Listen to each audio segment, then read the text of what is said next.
So, let's talk some football.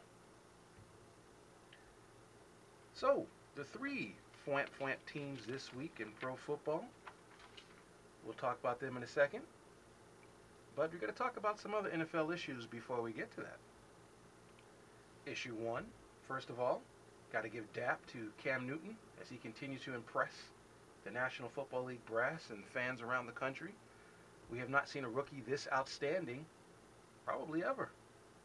We saw DeMarco Murray blitz the Rams defense for 253 yards, playing simply as a veteran player, even though he's a rookie, just absolutely looking unbelievable and unbelievably fast. We saw the Saints take the Colts to the woodshed and beyond. I haven't seen a whooping that badly in a professional football game in a long time. And we all know that Peyton Manning is the franchise, but he's not. He doesn't play defense, folks. And we'll talk about the Colts a little later on. Carson Palmer got in for the Raiders. He looked very rusty.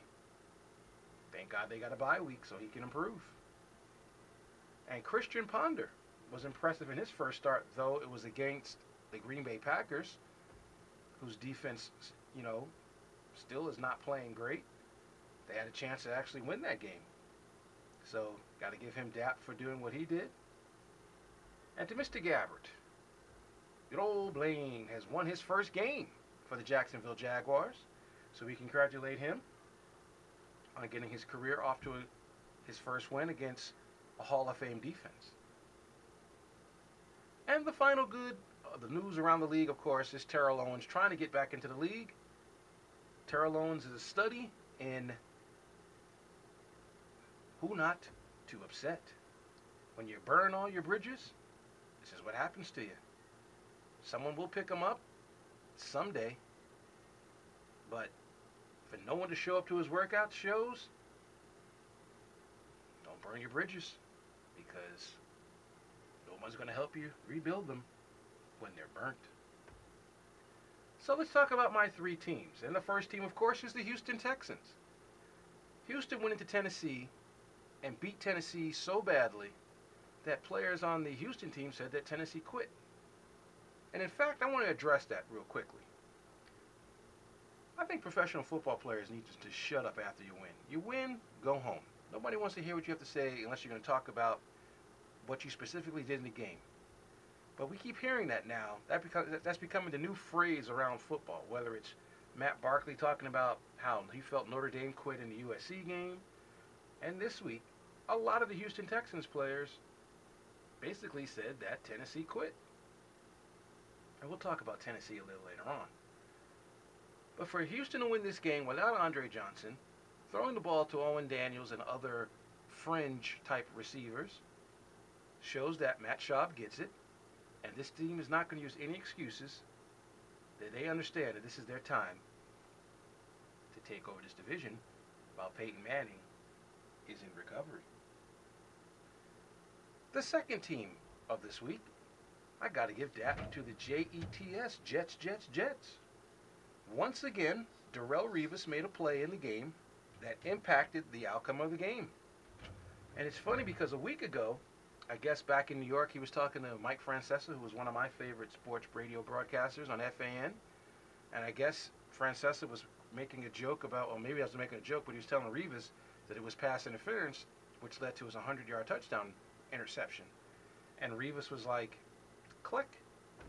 So I guess this week Revis wanted to make it known and make sure there was no doubt that the play he made was awesome.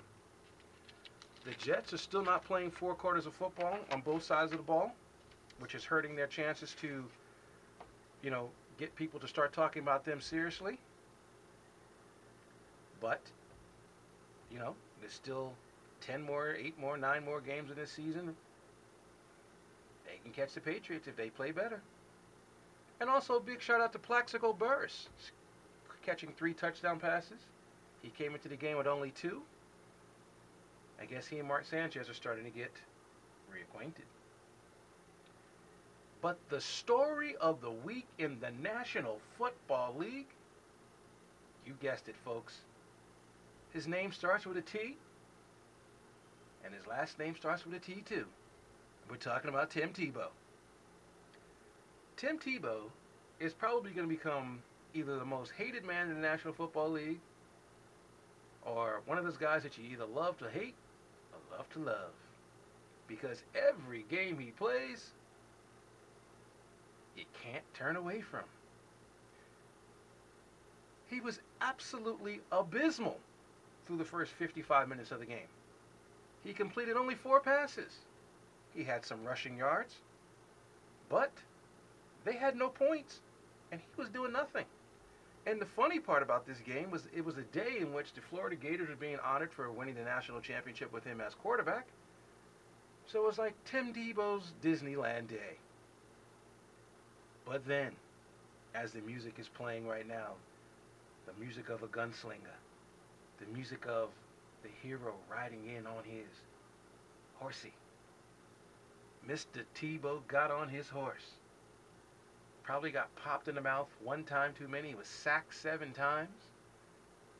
And he found some rhythm. He found a couple of plays. And he threw that unbelievable touch pass down to the 2-yard line when the receiver made the diving catch. And just like that, they're down 15-13. And then Tebow comes to the line of scrimmage. He looks out. He changes the play. He says, no. We're not going to go quarterback draw to the right or to the left. We're going to go quarterback draw to the right because the linebacker has just moved. And he runs the ball in and ties the game. And the place is going crazy.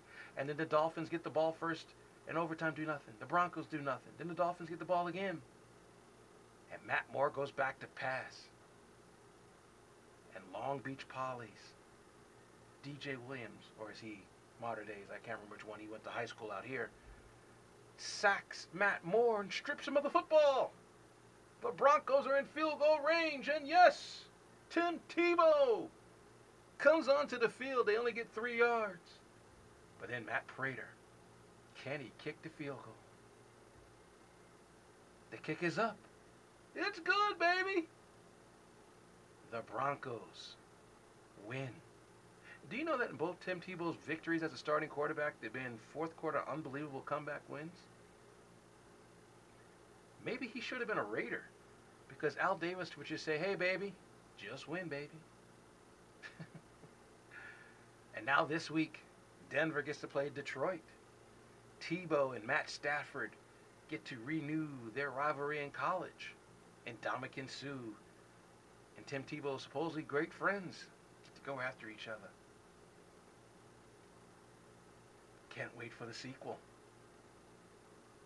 And those of you who have pacemakers, and those of you who are Bronco fans, make sure your pacemaker is charged up, because Timmy Tim is going to make you either flatline or make you live.